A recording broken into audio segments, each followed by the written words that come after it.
Ons is nou besig met die boeke van konings en dan reg deur daardie spesifieke boeke is daar profete wat praat met die volk namens God. So daarom, soos julle sien, as ons deur die konings werk, dan gaan ek so nou en dan na 'n profeteboek toe moet spring, want dit pas dan in daai tydlyn. So die laaste lesie wat ons nog gekyk het in 2 Konings, het ek vir julle gesê dat die volgende boek waarna ons gaan kyk is dan die boek van Jesaja. So Jesaja 1 vers 1 sê, dis die gesig van Jesaja wat hy gesien het met betrekking tot Juda en Jerusalem, so dis die noorde en die suide, in die dae van Usia, Jotam, Agas en Hiskia, die konings van Juda. So hierso het ek vir julle weer gewys, waar trek ons nou in die tydlyn, daarso by die koning in die noorde, Usia, kan julle sien is die laaste koning, so hulle gaan nou uitgeneem word in ballingskap, en dan in die suide trek ons by die koning Agas, en dit is dan nou die tydperk wanneer Jesaja dan sy boek geskryf het. Nou Jesaja vertel van 'n keer waar hy God op sy troon gesien het. Jesaja 6 vers 1, het ek die Here sien sit op 'n hoë en verhewe troon, terwyl sy so met die tempel gevul het. Serafs, dis engele, het bo hom gestaan, elkeen het 6 vlerke gehad en gesê, heilig, heilig, heilig. Nou Jesaja besef in die teenwoordigheid van God dat hy self is nie waardig nie. Nou die engele vat 'n kool uit die altaar en raak Jesaja se lippe aan en sê in vers 7, kyk, dit het jou lippe aangeraak en jou skuld is weg en jou sondes is vergewe of versoen. Nou wanneer jy jou hart vir die Here gee, is dit belangrik om jou verklaring te spreek. Romeine 10 vers 9 sê, as jy met jou mond die Here Jesus bely en met jou hart glo dat God hom uit die dode uit opgewek het, sal jy gered word, want met die mond bely ons tot redding. Jesaja kom hier tot redding en God vra daarna, wie kan ek stuur? En Jesaja antwoord, hier is ek, stuur my. Nou die opdrag wat Jesaja gekry het was nie maklik nie. God sê aan hom, gaan vertel vir die volk die waarheid, maar hulle gaan nie hoor nie en hulle gaan nie verstaan nie. Nou dit gebeur in ons tyd ook. 'n Mens wil so graag mense aan die ore gryp en saam met jou in die hemel intrek, maar jy kan sien hulle, want jy kan ook sien dat hulle verstaan nie God se plan nie. Byvoorbeeld mense dink hulle wil nie Christene word nie want dit is te veel reëls. En dis eintlik so hartseer. Hulle verstaan die Bybel verkeerd. Hulle sien maar en hulle hoor nie. Of hulle sien nie en hulle hoor nie, maar hulle verstaan nog steeds nie. Dit het niks te doen met reëls nie, dit het te doen met verhouding. Wanneer jy opreg lief is vir iemand, kyk jy verby sy foute. Jesus is so vreeslik lief vir ons, hy weet ons sukkel nog met ons vlees somtyds, maar hy gaan saam met jou daardeur stap. En as jy lief is vir Jesus, dan gaan jy nie meer wil sondig nie. Dis nie reëls nie, dis liefde. Nou, die storie van die Bybel is eintlik so mooi, as ons hom kan opsom, kan ons sê dat dit gaan oor 2 liefdesverhale, 2 love stories.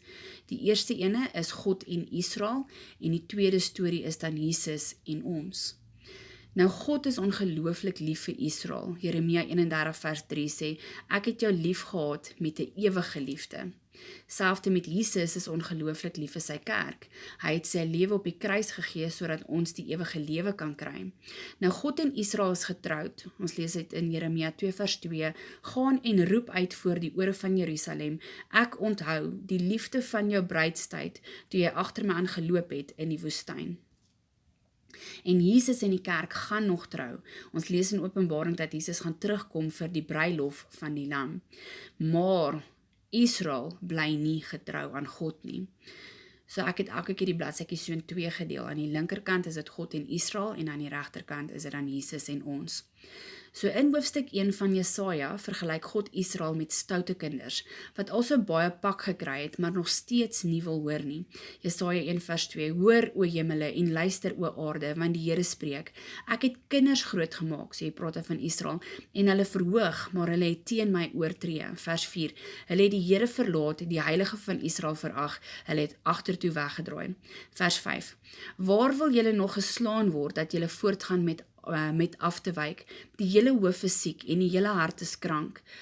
God het elke keer toegelaat dat Israel se vyande hulle aanval sodat hulle terugkeer na hom, maar dit het nie gehelp nie. God sê as hy nie elke keer 'n bietjie laat oorbly nie, was Israel heeltemal uitgewis, soos Sodom en Gomorra. So hierso sien ons God sien Israel soos stoute kinders. Nou wat doen die volk verkeerd? Nou die volk se aanbidding is fake, dit is skynheilig. Die Here sê vir Israel, julle offers, onthou offers in die Ou Testament se aanbidding, is 'n oorlas, ek is sat daarvoor, en ek het geen behaag daarin nie, dit is skynheilig en gruwelik, dit haat my siel, ek is moeg daarvoor, en ek sal my oë bedek vir julle gebede, staan in vers 11. Nou, As ons as Christene ook 'n bietjie selfondersoek doen, sal ons sien dat ons aanbidding tot Jesus is ook soms fake. Ons sal kerk toe gaan, die liedjies sing en nie een keer eers aan Jesus gedink het nie. Imagine elke Sondag na kerk sê die Here dieselfde van ons. Julle praise and worship was net skynheilig. Ek het dit gehaat. Nou, God sê dat Israel het 'n hoer geword. Dit staan dan in vers 21. Nou wat is 'n hoer? Dis 'n vrou wat by alle mans ingaan. En Israel is eintlik getroud met God, maar hulle aanbid allerhande ander gode, soos die mense van die land. En wanneer dinge begin sleg gaan, dan hardloop hulle terug na hulle man toe. Dink self as jy in 'n verhouding is, jy weet jou man of jou vrou is besig om agter jou rug verhouding te hê, maar wanneer hy of sy hulp kort, dan kom klop hulle aan jou deur. Sal jy daarvan hou? Maar Israel verwag dit van God. Nou die ergste is, ons verwag dit van ons voorlopige man Jesus. Ons is veronderstel om hom alleen te aanbid, maar ons hardloop agter afgode aan. As jy wonder wat se afgode, dit kan wees geld, hardkoppigheid, en dit beteken doen wat jy wil, vleeslike begeertes, verslawings. Nou wanneer dit goed gaan, dan vergeet ons van Jesus, maar sodra ons lewe in mekaar val, dan hardloop ons na Jesus toe. Jy hardloop dalk agter geld aan, gaan soek dan jou hulp by geld. Jy hardloop agter 'n verslawing aan, gaan vra dan hulp by jou verslawing. Ons doen presies dieselfde met Jesus as wat Israel met God gedoen het. Nou wat wil die Here hê moet Israel doen?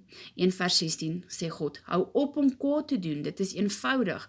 Al was julle sonde soos skarlaken, ek sal dit skoon was so wit so sneeu. Al was dit rooi soos purper, dit sal word soos wol. Nou die Here sê eintlik dit is so eenvoudig, ek sal nie eers lank kwaad bly nie, sodra jy jammer sê, sal ek jou dadelik vergewe. Nou kom ons kyk na 'n paar voorbeelde van wat Israel verkeerd gedoen het. Hulle was moordenaars, hulle het omkoopgeld gevat, hulle het wyn gemeng met water, wat beteken hulle het gecheat. Hulle versorg nie die wees en die weduwees nie, en hulle doen sondes, sonder om iets weg te steek. Hulle is nie eens meer skaam oor hulle sondige natuur nie. Hulle steel by die armes, en hulle is hoogmoedig. Nou jare terug toe ons nog klein was dit byvoorbeeld baie sleg om te vloek by die skool, maar vandag doen die kinders dit in die skole sonder om sleg te voel.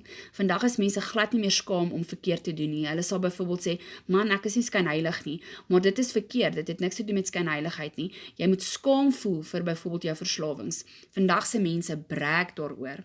Nou die Here sê, hy sal inspring en Israel help. Hy gaan weer regters gee soos in die begin, so dit gaan fair regters wees, hulle gaan nie so unfair wees nie. Nou hoe is God van plan om dit reg te kry? 1 vers 27 sê, deur strafgerig, in Engels is dit judgment, gaan hulle verlos word, en hy gaan ons brand, sodat alle veiligheid uitkom. Nou, die wat die Here verlaat sal omkom, hulle sal in skande kom weens hulle afgoderry, maar hulle in hulle afgode sal brand, so dit staan in hoofstuk 1 vers 31. Nou hierdie hoofstuk praat van die goeie mense en die goddelose mense wat sal brand. Die goeie mense sal gebrand word om skoon te word, en die goddelose mense sal verdor en gebrand word, sonder dat iemand hulle uitblus. Nou meeste van ons is bewus dat die einde van die wêreld is om die draai, en Openbaring praat van God se judgment wat op die aarde gaan neerkom. Maar kyk mooi na die einde van hoofstuk 1 in Jesaja. Die goeie mense gaan ook gebrand word. Hoekom? Om skoon te word, om die veiligheid uit ons lewens te kry. Onthou, aan die einde van tyd, wanneer Jesus terugkom, kom kry hy sy bruid. En hoe lyk 'n bruid op haar troudag? Is op haar mooiste. Ons is besig om mooi te word vir Jesus, en om alle sondes uit jou lewe te kry, is 'n baie moeilike proses. As jy byvoorbeeld sukkel met rook, probeer ophou, dis nie altyd so maklik nie. Daarom word ons skoon gebrand, dis eina. 1 Petrus 1 vers 6 sê, al word julle nou 'n kort tydjie bedroef onder allerhande beproewinge, sodat die beproefdheid van julle geloof, wat baie kosbaarder is as goud wat vergaan, maar deur vuur gelouter word, bevind mag word tot lof en eer en heerlikheid by die openbaring van Jesus Christus. Jesaja 48 vers 10 sê, behold, I have refined you, but not as silver, I have tested you in the furnace of affliction. Ons moet mooi verstaan, hierdie brand is nie 'n straf nie, dis God wat ons help om mooi te word vir Jesus, net soos God vir Israel gehelp het met strafgerig, met judgment. So daar is 'n dag op pad waar die goddelose en die godvreesende mense gaan brand. Nou die godvreesendes soos goud wat gebrand word om al die veiligheid uit te kry. Die Heilige Gees is besig om toe te laat dat al ons sondes en vleeslike begeertes weggebrand word. As jy byvoorbeeld wil gaan Google, hoe kry hulle goud skoon, hoe met refinery, gaan jy sien goud word gebrand om die vuil goed uit te kry. Nou die goddelose mense het dan teen daardie tyd, is nou aan die einde van tyd, reeds gekies. God het vir die mense baie kansse gegee. Dan gaan God al die ongeregtighede wat die goddelose gedoen het op hulle koppe uitgooi. So die eerste brand vir die godvreesende mense is vir purifying, en dan die brand vir die slegte mense is vir destruction. Nou in die Bybel lees ons baie van die volgende stellings: die skrik van die Here, aan die einde van dae, die dag van die Here. Nou wanneer jy hierdie stellings raak lees in die Bybel, moet jy dit mooi in konteks lees, want dit kan of beteken Israel wat uit die land uitgegooi word en ballingskap ingaan, of dit kan beteken eindtyd, want dit is 'n spieelbeeld van wat in ons tyd weer gaan gebeur. Nou, hoe ons byvoorbeeld weet wat se ene dit is, of dit dan 'n eindtyd is of Israel tyd is wanneer jy byvoorbeeld lees van daar gaan vrede wees, dan weet ons dit is eers wanneer Jesus terugkom, so dis dan 'n eindtydstukkie. Want tot nou toe was daar nog geen vrede op die aarde gewees nie. So hierso kyk ons nou na die eerste enetjie aan die einde van dae. Jesaja 2 vers 2, sal die berg van die huis van die Here vas staan op die top van die berge en verhewe wees bo die heuwels en al die nasies sal daarheen toestroom. 2 vers 4 sê hy, nou ons weet dit is Jesus, sal oordeel tussen die nasies. Hulle sal hulle swaarde pikke maak en hulle spiese snoeimesse. So hierdie versie praat van een van die dae gaan daar vrede wees. Daarom kan ek dan sê dat hierdie spesifieke stukkie praat dan wanneer Jesus terugkom. Hoofstuk 4 vers 2 sê, en in die dag sal die spruit, ons weet dit is Jesus, van die Here wees tot sieraad en heerlikheid. Die wat oorgebly het sal heilig genoem word. Weereens dit het 'n betekenis vir Israel en vir ons. Nou, toe Babylon ingekom het en Israel as gevangenes gevat het, het God seker gemaak 'n handjie van hulle bly oor. Jy noem dit 'n remnant. Nou, dit is eintlik 'n spieelbeeld om te wys dat eendag wanneer die finale judgment kom, gaan daar 'n remnant wees wat heilig genoem gaan word. Dit is die wat Jesus aangeneem het as hulle persoonlike saligmaker. In hoofstuk 4 praat weer eens van vuur vir die heiliges. Dis nie die vuur vir die goddeloses nie. Hier staan dat God gaan die onreinheid van ons gaan afwas met, hoofstuk 4 vers 4, die gees van strafgerig, Engels is dit judgment, en die gees van uitdelging, in Engels is dit burning. Weereens, hier word ons skoon gebrand met judgment en met burning. En dan ook is daar 'n stukkie wat hulle praat van die skrik van die Here. Jesaja 2 vers 10. Gaan in die rots en steek jou weg in die grond vanweë die skrik van die Here. Hierso het ek in rooi gesit daar regsbo dat hierdie gaan is betrekking tot eindtyd en vir Israel. Jesaja 2 vers 20. In die dag sal die mens sy silwer afgode en sy goue afgode, dis dan geld, wat hy vir hom gemaak het om voor neer te buig, weggooi vir die molle en vir die vlermuise. Nou die Here gaan die hoogmoediges afbring aarde toe, want God alleen is verhewe. 2 vers 12 tot 18 is daar 'n beeldspraak wat beteken God gaan die afgode verneder. So hy praat van die bome, dan beteken dit afgode. Hy gaan godsdiens verneder.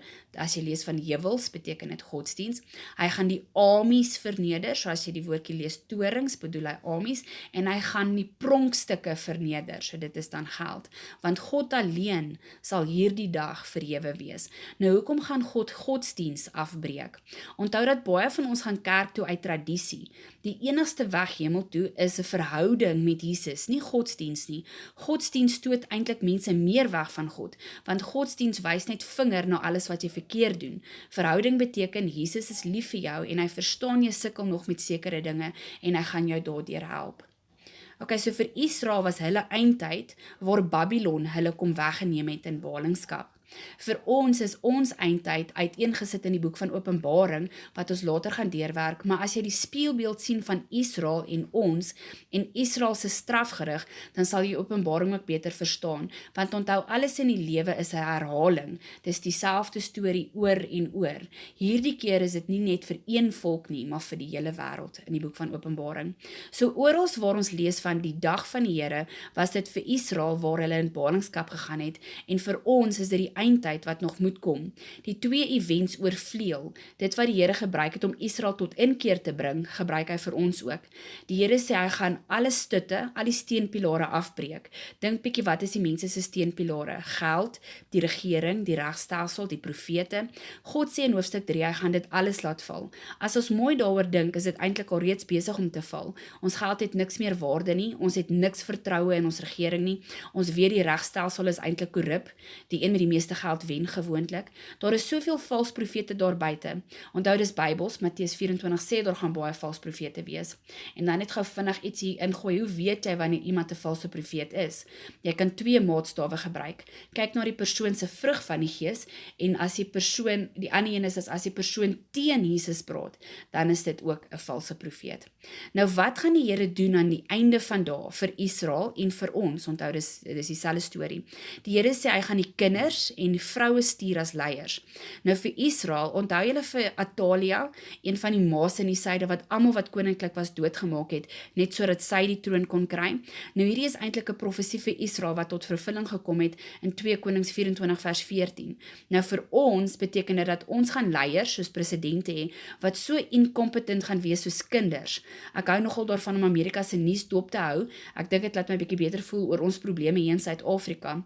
En as ek sien Amerika het meer, dan voel ek 'n bietjie beter. Nou Joe Biden is 'n voorbeeld van 'n incompetent leier.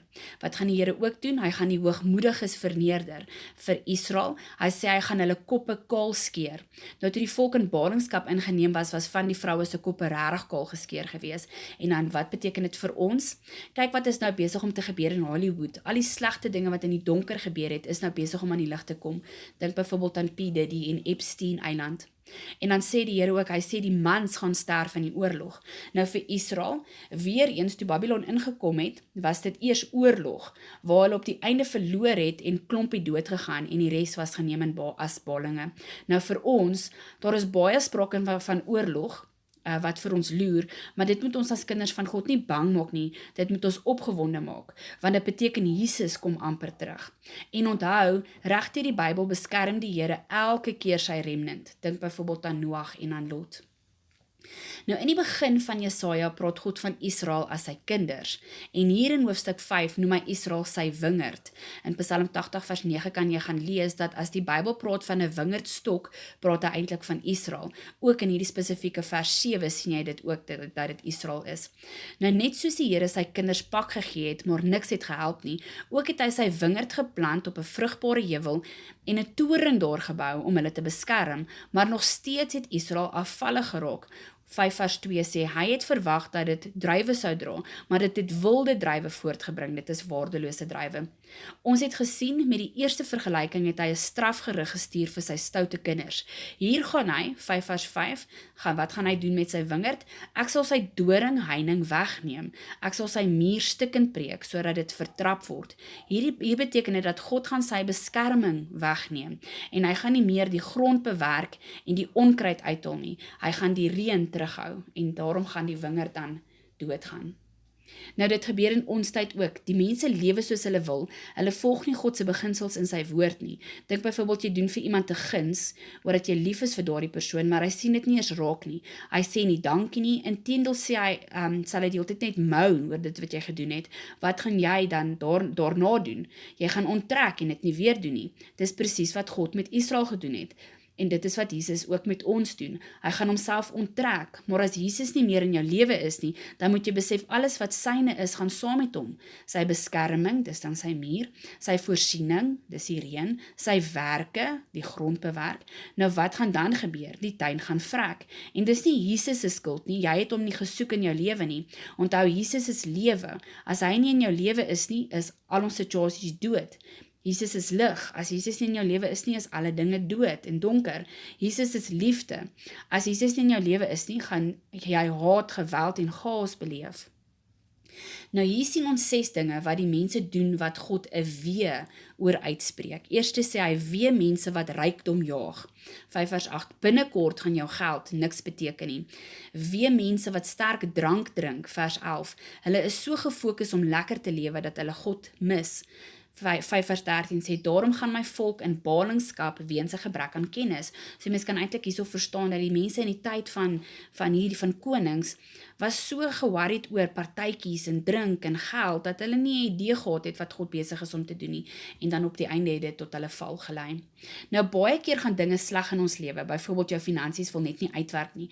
Moontlik is dit nie die Here se skuld nie, dis nie die mense om jou se skuld nie, dis nie die ekonomie se skuld nie, dit is oor dat jy nie kennis het nie, soos wat hulle aan die linkerkant gesê het vir Israel ook.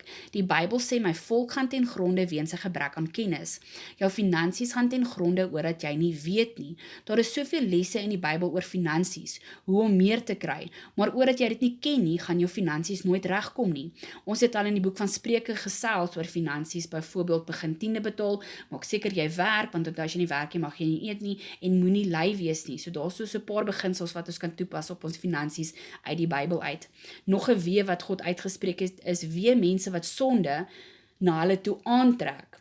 Vierde ene, wee hulle wat sleg goed noem en goed sleg noem. Nou ons lewe duidelik in 'n tyd waar dit wat reg is, verkeerd is en dit wat verkeerd is, reg is. 'n Voorbeeld, jy kan enige gender wees net soos jy verkies. Maar as ons sê dis verkeerd en dit maak nie ewen sin nie, dan sal hulle die victim speel en sê ons diskrimineer teen hulle. Ons is nou verkeerd, maar eintlik is hulle. Die 5de een, wee hulle wat hulle eie reëls opmaak, en die 6de een, wee hulle wat trots is op hulle verslawings en onregverdig handel. Okay, so hoofstuk 5 vers 26 tot 30 is daar 'n verduideliking van die vyand wat op pad is. Dit is dan mos nou Babylon. Nou in die boek van Jesaja praat die profeet met die suide van Israel, dis nou Juda. Nou Juda was weggeneem in ballingskap deur Babylon, en onthou ek het al gesê dit wat hier met Israel gebeur, gaan eendag met ons ook gebeur. En as jy in Openbaring gaan kyk, sal jy sien dat selfs ons vyand word genoem Babylon. Maar hierdie gaan nie 'n fisiese Babylon wees nie, maar 'n geestelike ene. Ons moet ook mooi verstaan dat alles wat Israel fisies beleef het, gaan ons geestelik beleef. Hulle het die fisiese vuur gesien toe Babylon ingekom het en met hulle oorlog gevoer het. Ons gaan dit in die gees beleef. Nou niemand van ons word letterlik in die vuur gegooi en gebrand nie, maar ons almal kan getuig dat ons storms kan beskryf word as oorlog en vuur. Ons moet die heeltyd in ons lewens net vure doodslaan, so dis figuurlik, dis in die gees. Nou die Jode het gewag vir hulle Messias om te kom, en reg deur hulle Bybel, dis dan nou die Ou Testament, is daar soveel profesieë oor hulle Messias. Vir ons wat weet dit is Jesus, is dit maklik om dit raak te sien, maar daar is nog soveel Jode wat blind is en wag nog vir 'n mens om hulle te kom verlos. Maar al die profesieë oor die Messias wys na Jesus. So ek gaan soos wat ons deur Jesaja werk, gaan ek elke keer die versies hier neersit, dat julle kan sien dat mens kan duidelik Jesus in die profesieë raak sien. Maar ek dink die Israeliete wat nou nog vir hulle Messias wag is blind. Dit is soos wat dit begin van Jesaja gesê het. Hulle sien nie, hulle hoor nie. Jesaja 9 vers 5 sê so hierso, weet die Jode of die Israeliete dat dit is 'n profesie oor hulle Messias, maar hulle weet nie dis Jesus nie. As ons dit lees, weet ons dis Jesus. Want 'n kind is vir ons gebore, 'n seun is aan ons gegee, en die heerskappy is op sy skouers, en hy word genoem Wonderbaar, Raadsaam, Sterke God, Ewige Vader, Vredevors, sonder einde op die troon van Dawid. Nou Jesus kom uit die stam van Dawid, en daar so staan sonder einde, en net 'n God kan vir ewig regeer. Okay, so die boek van Jesaja was meestal geskryf vir die suide as waarskuwing, maar gedurende koning Agas se tyd is die tyd wanneer die noorde uitgevat was in ballingskap deur die Assiriërs. Daarom is hier 'n woord aan die noorde ook. So aan die noorde, hoofstuk 9 vers 12, maar die volk bekeer hulle nie tot hom wat hulle slaan nie, en hulle soek nie na die Here van die leerskare nie. Daarom sny die Here van Israel af, kop en stert, op een dag. Hulle is almal roekelose mense en kwaaddoeners, en elke mond spreek goddeloosheid. Ja, die Here het Asser gebruik om Israel pak te gee, die noorde nou, né? So 10 vers 5 sê Asser, die roede van my toren en 'n stok is hy in hulle hand. So daai versie sê dat ek gaan Asser gebruik as my stok om Israel pak te gee. my grimmigheid, maar Asser se sonde sal nie ongestraf bly nie. Die Assiriënse koning het gedink dat sy sukses is as gevolg van in sy eie hande. Vers 13 staan daar, want hy sê, so dis nou die koning van Asser wat praat hier, so hy sê, deur die krag van my hand het ek dit gedoen en deur my wysheid, want ek is verstandig en die grense van die volke het ek verwyder en hulle voorrade het ek geplunder en die wat op trone sit het ek soos 'n maghebber neergewerp en oordat die koning en oordat die koning geen eer gee aan God vir sy sukses nie, sal God 'n brand stuur onder die Assiriëns en hulle vernietig. So God gaan eers as die Assiriëns gebruik om die noorde pak te gee en vir hulle les te leer, maar dan daarna gaan Assirië pak kry, want die koning van Asser gee geen eer aan die Here nie. Vers 25, want nog 'n baie kort rukkie, dan is die grimmigheid ten einde en my toorn gaan uit om hulle, dis nou die Assiriëns, te vernietig. Nou hierso het ek 'n stukkie ingesit, when your mom is shouting at your sibling and you know you are next. Nou baie keer as een kind pak kry, is die ander kinders op hulle best behavior. Die noorde het nou genoeg raas gekry en pak gekry en hulle het nou die finale straf ontvang. Nou hopelik sal die syde hulle self nou ook regryk, maar ons weet nou al dat die syde het ook geval.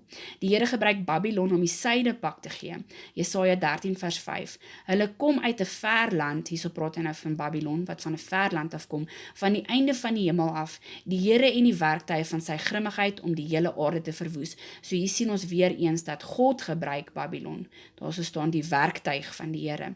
Ja, God gebruik Assirië in die noorde en Babylon in die suide, maar daardie twee lande gaan nie ongestraf bly nie.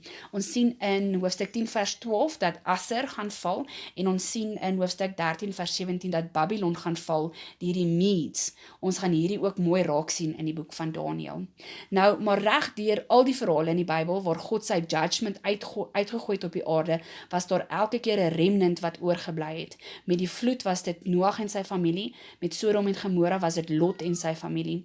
Hoofstuk 10 vers 20 sê, en in die dags sal die oorblyfsel van Israel en die wat ontvlug het van die huis van Jakob nie meer voortgaan om te steun op hom wat hulle slaan nie, maar hulle sal steun op die Here. Want daar waar hulle sê hom wat hulle slaan, is dit dan nou ander lande. So hulle sal dan op die Here steun. Die oorblyfsel sal terugkom, die oorblyfsels van Jakob, na die sterke God toe. So vir Israel is dit die Jode wat teruggetrek het na Jerusalem toe in die tyd van Ezra, Serubabel en Nehemia, as ons by daai boeke kom. Nou dit is dan nou net die Jode wat daai tyd teruggekom het, en dan vir die ander 10 stamme is dit nou. Daar is ongelooflik baie Israeliete wat nou huidiglik terugtrek na Israel, soos die Bybel geprofeteer het. Maar vir ons is die remnant die opregte kinders van God, die wat uitverkope is vir Jesus, wat 'n verhouding met hom het. Kerk toe gaan maak nie van jou 'n Christen nie. Om gebore te wees in 'n Christenhuis maak jou nie 'n Christen nie. Jy moet elke dag tyd saam met Jesus spandeer. En eendag in die toekoms gaan ons saam met Jesus terugkom na die nuwe Jerusalem en saam met hom regeer. Openbaring 21 vers 2. En ek het die heilige stad, die nuwe Jerusalem sien neerdal van God uit die hemel.